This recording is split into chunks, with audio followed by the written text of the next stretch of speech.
this is an interesting phrasing of how we want to ask this question, but what advice would you give to anyone who is masochistic enough to want to take up piping or drumming or join the pipe band life? Ooh, what advice? Well, not to put a downer on things, but the first thing would be to give a warning about financial implications. A lot of people that I know start it for the sheer passion of it. Their friends around them love the music and they want to be a part of it. But it's, as much as it's an investment in time, it's, you know, of course, learning and going through all of that process, but to be involved, especially if you want to push yourself to the top level, involves a serious amount of travel. Of course, you have to invest money in your instrument and your uniform and all of that. It's big financial implications. I know that really sounds like a downer, but I wish someone had told me at the beginning of my piping career, you know, Rab, this is going to cost you X amount of pounds to go and play for this band. So in my time, I was playing through grade 1, grade 2 and had the best time, but came out of it at the end of each season thinking, I've got to work some overtime here and pay the bills at home. Yeah, sure. So it can be a big financial commitment, yeah. Well, in Las Vegas, I'm sure people debate this elsewhere from what I've heard, but we're always talking about the pros and cons of modern music in regards to bagpipes versus traditional music. Do you have any thoughts on you know, say pipe rock band music with pipe band or with your bagpipes kind of stuff versus the traditional style where, you know, there's some people that are very traditionalists and it's Pembroke or nothing else. Yeah, that kind of thing. Versus, you know, what are the pros and cons of, you know, including it in modern music, anywhere from, you've mentioned on your radio show, Korn, to Seven Nations we heard tonight, or to any of the, you know, there's some, you know, tribal bands that play that sort of music, that sort of thing. Sure. Well, for me personally, I love it all. And I'm not saying that to sit on the fence. I really do. I love it all because essentially what it's doing, it's promoting our instrument regardless of what way you're playing it. I suppose essentially if you are going to play it well. Please get the tone right. Make it sound like a set of bagpipes and not like you're strangling something. God love me, whenever I was in Scotland, most times you see busking people who are out and they've learned how to play half of Scotland the Brave, and you're just thinking, put them away, please. You know. But as far as playing modern music on the pipes, like especially what the Red Hot Chilies are doing at the moment, those guys are all incredible players. If you listen to their technique and everything, you can just tell those guys could step into Field Marshal and Inverary tomorrow. Don't some of them play with? Yeah, well, that's it. They have some of them play with St. Lawrence, and that, you know, so they are great players, great musicians, and I think that's it. If you're going to play modern music on the bagpipes, play it well, treat it with respect, kind of have fun with it. You know, play the can followed by AC/DC, do all that fun stuff, but at the same time, remember the fundamentals that you're going to be blowing a steady sound through this. Your drones are not going to be up and down and rising and falling. You do want to have a certain level of technique there, because I have seen some bands and you think, oh, check this band out, man, play it on the show, they're awesome, and I'd play them and they end up sounding absolutely horrible, and the messages I get, who was that, you know? So rather than try and do your band a disservice, yourself a disservice, or even the instrument itself, try and get the fundamentals correct. Right. Then the rest is plain sailing. You can do whatever you like. Right. How would your life be different if the pipe band never happened to you? How would my life be different? Well, number one, I wouldn't be in here.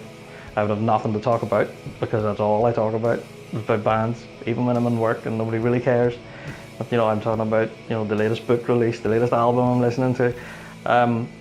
If I didn't have pipe bands in my life, I wouldn't have met my wife. You know, it would just, I wouldn't have had the life I have now.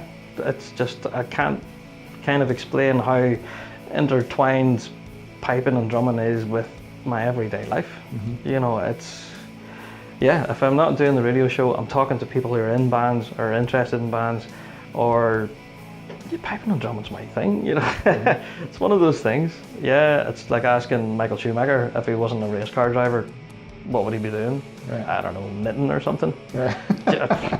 I don't know. Yeah. Did you have any other passions back when you were a kid and kind of floating around the pipe band idea? Yeah, I had a few. I was a bit of a metalhead, to be fair. Big fan of Korn. We just mentioned Korn were just my band. But again, they had pipes in it, you know? That was my in with them. But yeah, obviously enjoyed a bit of rock and metal and played around the clubs doing different stuff, played jazz music and done all that sort of stuff. Trying again, being completely self-centered, I played in jazz bands, country and western bands, rock bands, all to try and, you know, update my technique so I could bring it to the piping world. Right. Which, yeah, it's kind of weird whenever you say that. I played in a metal band so I could better learn how to play Swiss roughs. Very strange, but that's what happened. Right. So, yeah, if I didn't have piping, I have really no clue, no idea. If you hadn't picked up drums, what instrument would? If you hadn't picked up pipes or drums, let's say that. What other instrument might you play? I took piano lessons when I was younger because my parents thought it would be a good idea to learn how to read music first. So I learned all the music theory, found that it was really boring and I would rather hit stuff. And that's what I did. Yeah. But what instrument I would like to learn? If it wasn't for piping and drumming. Do you have rock star dreams, being Eddie Van Halen on the guitar? Or No, not really. No. I suppose it would be piano. Yeah. As much as I hated the lessons, I kind of appreciated it for what it was. I knew that the theory would kind of stand me in good stead for other stuff. And as much as it's kind of embarrassed to say it, but I am a fan of classical music. You know, as much as I love the rock and metal and the piping world and the traditional scene, sometimes to me you can't beat a bit of classical music. And sometimes, I know people are going to slag me for this, but I think listening to a pipe band medley is so close to listening to classical music now. You have rise and fall and pace, especially with some of the medleys coming through now that come from Field Marshal and Inverary. There's so much emotion tied into the music. Like, they take you on a journey. You almost feel tired by the time they finish. You know, so for me, classical music and that, perhaps I could have lifted a violin or something, or as we call them here, fiddles. So, but yeah, I've learned to play whistle, self-taught. Again, never got any real lessons. I played whistle in various bands across country. But again, tied it in with the piping world. I wasn't playing Irish tunes on whistle. I was playing all the pipe band tunes I heard that week. And I learned them by ear and brought them to the band. That's a great tune, where'd you hear that? That's kind of the stress bay we're playing. So yeah, it was that kind of thing. So probably piano, yeah. Excellent, okay. What are your goals for your radio show? Like where do you want to go with this from here? Wow, well, you know, the big question is everyone always says to me, oh wow, you've got this great show and everyone's tuning in, you're bound to be making a fortune. No, I'm not making a penny from this. This is all completely voluntary. Us here in Fuse FM, none of us gets paid. We're all volunteers. And yeah, I was lucky to get the opportunity to do my show. The end game was really, there was no end game. Nobody was doing this. You know, we have a piping and drumming show here in Northern Ireland called Pipes Drums. And it lasts for maybe 20 minutes on a Sunday on BBC. But nobody had anything that was a little bit more long form. So I thought, you know, during that 20 minutes, you can talk about the results the previous weekend. That's it. You can't talk about anything else. So I wanted to bring something a little bit more long form so we can have a conversation, have, you know, a bit of a chat about what's happened last weekend and what's happening next weekend, what new books coming out, you know, what new albums coming out. So the end game was just because no one else was doing it. I thought I would step up, try my best to do it. And so far, touch wood, I've been managing it. So the end game really is if I can just continue to build on what I've been doing. Recently, the show has been lifting off, especially internationally, which has kind of surprised me because we are a very small community station here, but yet people who tune in all around the world. Like I had the show tonight that were tuning in from New Zealand, eating their breakfast. Like, it was incredible. So if we can have more of that, and the whole thrust behind the show, the whole reason behind it, is to try and promote and push our love of our music as far and as wide as we can. So these people tune in Venezuela or whatever, they can get to hear a bit of Fred Morrison, you know, but they wouldn't ordinarily have heard it. So that's what I'm about. Yeah, that's the whole reason behind the podcast, the whole reason for the live show. that's the whole thing, is to try and promote what we do and show people just how awesome this is. Now, when you were receiving messages from people during the show, Yeah. most of them seem to be in the know a little bit. Have you ever received message from somebody who just happened to come across Choose FM and didn't know anything about it and thought it was cool or anything of that nature? Constantly. Yeah, especially from people who tune in and say, oh my God, what was that? What was that you just played? That sounded incredible. And you have to explain to them, oh, that was a certain pipe band or that was a certain group. And, you know, people aren't used to hearing pipes played like that. I think whenever you see events like the Edinburgh Tattoo and they're marching up and down, and that's people's image of a pipe band that they have in their head. This is what they do. They put the big bear skin on and they go and they play Black Bear, and that's it. And then whenever I come on here and I play a bit of Chili Pipers and Fred Morrison, Gordon Duncan, play these guys, people don't ordinarily get to hear them sometimes. So yeah, it can be a bit of a culture shock for them. So if anything, that's what makes it for me. I get to introduce these people to the music. So, well, if you like that, listen to this. Wait, do you hear this? Oh, this guy's good, but wait, do you hear this? Yeah. So that's what I'm about. You know, I love promoting it, especially new guys new to the scene. And if anything, we've had quite a few beginners actually pick it up because of what they've heard on the show. Well, I want to do that. Excellent. Yeah. You know, so a lot of what we do on the show as well, especially during the winter months, through the season, maybe not so much, because we have a lot of piping fans tuning in during the season to get the news, what's happening and the results. But in the off season, when the piping season wraps up, I find a lot of beginners are saying, right, okay, I want to do that. Where can I go to learn? So we're kind of acting like a post box. Okay, we've got 3 pipers here who want to go somewhere to learn. Who can teach them? And we're kind of distribute them out, you know, wherever. So we do kind of act like a referral service. Yeah, but hey, I'm more than happy to do it. To see more people pick it up, you know, that's what it's all about. Excellent, excellent. Yeah. All right, prediction time. Who's going to win the Worlds this year? Oh no! You have to pick one. Do this to me.